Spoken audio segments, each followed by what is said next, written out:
Dorothy thought I was straight. My night in her pool changed everything. The water was warmer than I expected, almost too warm for a summer night.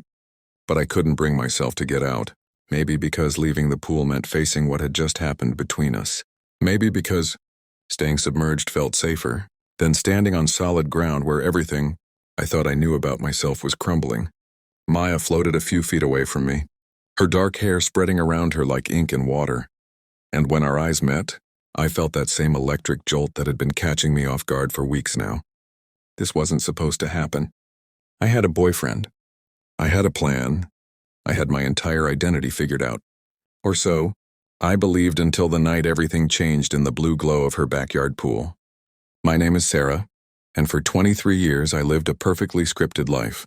I dated boys in high school, had a serious boyfriend in college, and when I moved to Portland for my marketing job, I quickly fell into a comfortable relationship with Derek. He was everything that looked good on paper. Ambitious, handsome, kind to waiters, close with his family. My parents loved him. My friends thought we were the perfect couple. When people asked about our future, I smiled and said all the right things about maybe getting engaged next year, about the kind of wedding we might have. But there was always this hollow feeling in my chest when I pictured it, like I was watching someone else's life unfold rather than living my own. Maya entered my life the way most profound changes do. Unexpectedly and without warning, she was hired as the new creative director at my company. And from the first team meeting, she disrupted everything. Not in a loud or aggressive way, but in how she seemed completely at ease with herself, how she questioned assumptions, how she made everyone around her think differently. She wore her confidence like a second skin, from her short hair that most women wouldn't dare to try, to her eclectic style that mixed vintage band tees with tailored blazers. Where I carefully crafted my image to fit in, she seemed to delight in standing out. We were assigned to work together on a major campaign, which meant long hours in conference rooms, working dinners that stretched into philosophical conversations, inside jokes that no one else would understand.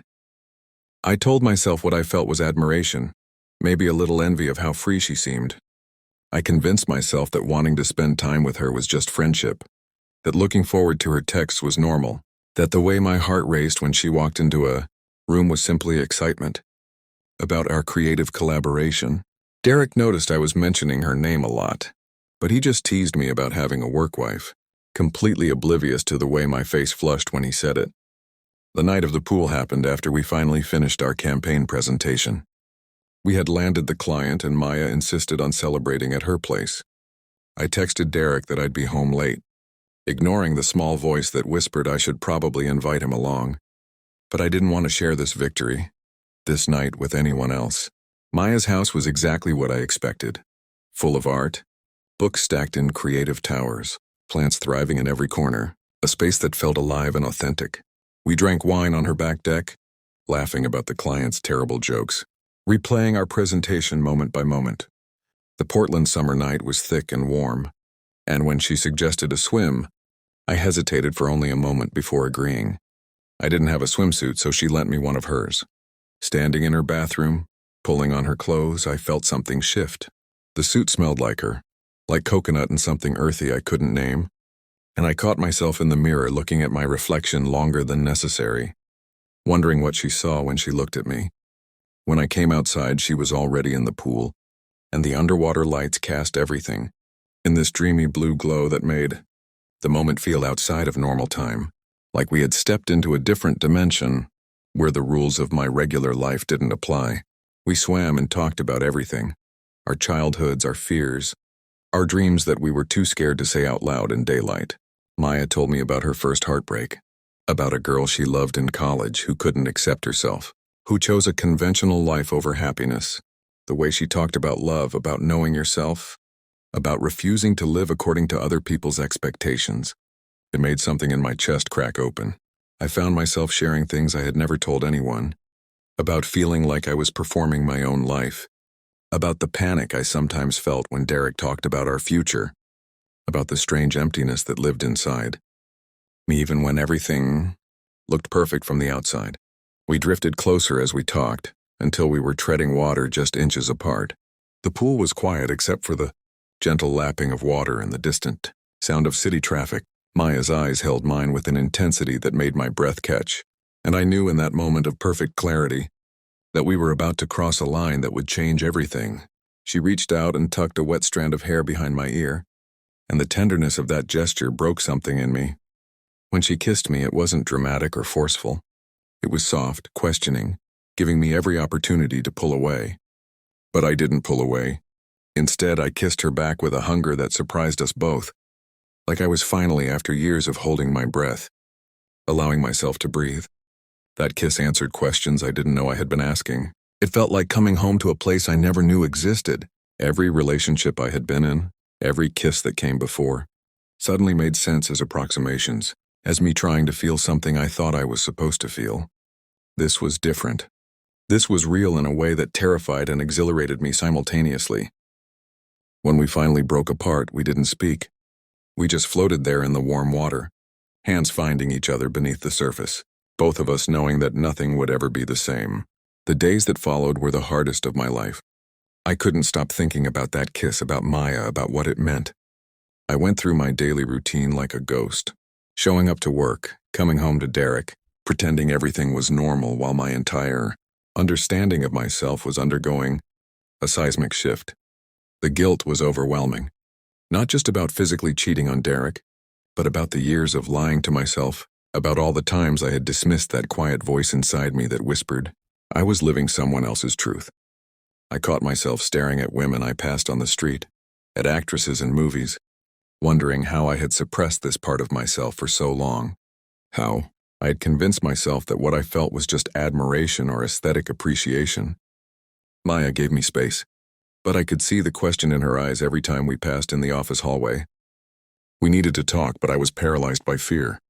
Fear of what admitting the truth would mean, fear of hurting Derek, fear of disappointing my family, fear of having to rebuild my entire identity from the ground up. But more than that, I was afraid of the hope I felt, this dangerous possibility that I could actually be happy if I was brave. Enough, to be honest. The breaking point came 2 weeks later. Derek planned this elaborate date night, taking me to my favorite restaurant, talking about his promotion at work and how maybe we should start seriously looking at engagement rings. I watched him across the table, this good man who loved me as best as he could, and I realized that staying would be the cruelest thing I could do to both of us. He deserved someone who lit up when he walked in the room. He deserved someone who wanted the life he was offering with their whole heart. And I deserved the chance to find out who I really was, even if it meant walking away from everything safe and familiar.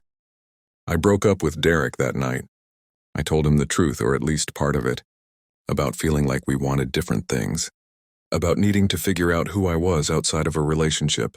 He was hurt and confused, and I hated myself for causing him pain.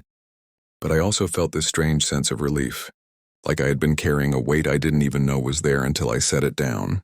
He asked if there was someone else, and I hesitated before saying yes, because how could I explain that the someone else was also the someone new I was discovering inside myself? Telling Maya how I felt was somehow scarier than ending my relationship. What if that night had just been an experiment for me? What if I was using her to figure myself out? What if I broke her heart the way that college girlfriend had, by being too afraid to fully commit to this truth?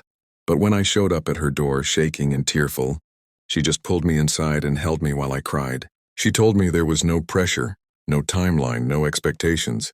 She said she would be there, whether I wanted to explore what was between us or if I just needed a friend, while I figured things out. That unconditional acceptance, that patience, it made me fall for her even harder. The months that followed were a journey of discovery that was both painful and liberating. I came out to my parents, watching their faces cycle through shock, denial, and eventually a tentative acceptance that felt like a small miracle. Some friendships faded when I stopped performing the version of myself they were comfortable with, but others deepened in ways I never expected. My best friend from college told me she had been waiting for years for me to figure this out, that she always sensed I was holding something back. Work colleagues surprised me with their support, and slowly, I stopped feeling like I was living two separate lives. Maya and I took things slow, building a foundation of friendship even as we explored the romantic connection between us. She introduced me to her community, to gay bars and pride events, to other women who had gone through similar journeys of late in life coming out. I learned that sexuality can be fluid, that there's no timeline for self-discovery, that it's never too late to choose authenticity over comfort. I started therapy to unpack years of heteronormative assumptions and internalized homophobia I didn't even know I carried. It was hard work, confronting all the ways I had betrayed myself in the name of fitting in. But it was also healing. If this story has touched your heart, if you've ever felt like you were living someone else's life or hiding parts of yourself to make others comfortable, please take a moment to like this video and subscribe. Your support means the world and helps stories like this reach others who might need to hear them. Share this video with someone who needs a reminder that it's never too late to be brave, that choosing yourself isn't selfish, it's necessary. A year after that night in the pool, Maya and I moved in together. Our home is filled with laughter and art and the kind of deep peace that comes from being fully seen and loved for who you really are. I still think about Derek sometimes, hoping he found someone who can give him the wholehearted love he deserves. I'm grateful to him for being part of my journey, even if staying with him would have meant losing myself. My relationship with my parents is still a work in progress, but they're trying, and that's more than some people get. The most surprising thing about coming out wasn't the loss or the struggle. It was the overwhelming sense of rightness that came with it. Looking back at my old life feels like watching a movie about a stranger, someone who was so disconnected from her own truth that she couldn't even recognize her own unhappiness. That night in the pool didn't change who I was. It revealed who I had always been underneath the performance. Before we end, I want to hear from you. Have you ever had a moment that changed everything? That made you question everything you thought you knew about yourself? Drop a comment below and share your story. Sometimes knowing we're not alone in our struggles is the courage we need to take the next step. Now I wake up next to the woman I love, and when I look at her sleeping face in the morning light, I feel grateful for that warm summer night when I finally stopped running from myself. The journey hasn't been easy, but it's been mine. Authentically and completely mine. And that makes all the difference. Sometimes the bravest thing we can do is admit we were wrong about ourselves, to let go of who we thought we should be and embrace who we actually are. If I could go back and tell my younger self anything, it would be this. Your truth is worth the fear. Your happiness is worth the upheaval. And love, when it's real and right, is worth everything you have to sacrifice to claim it. That night in her pool changed everything, but really, it just allowed everything to finally begin.